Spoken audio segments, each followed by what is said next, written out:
I just have to. It's just my way of letting my voice be heard, and I go talk to them. I call it my shield. It's like, I'm a clean water warrior, and my cookie's my shield, and it's a way that it's really a nice way for them to get the legislators to talk to me, the delegates and the senators.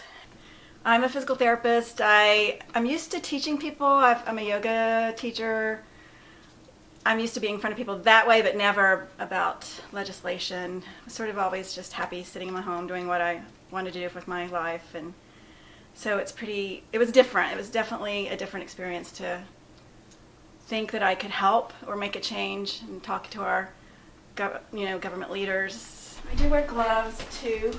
I'm more concerned about their safety with the cookies than they are about our water sometimes, I think. Well, I was driving home and got a text that said, "Don't use the water, it's urgent," and friends started calling me, so I immediately ran out and got water, even though I had water. I think I got the last few bottles at Lowe's, but I had a couple of cases, but I didn't know.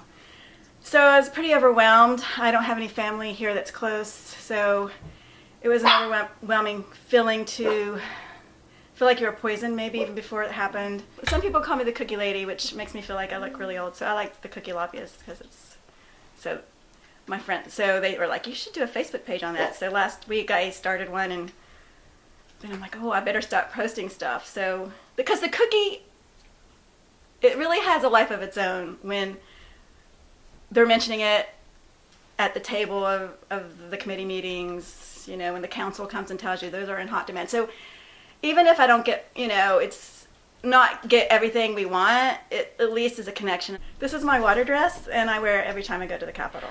Want it to represent water. It flows like water. It's blue like water, and I want them to recognize me when I come into the halls, to see when they see me walking down the hall. They do recognize me now.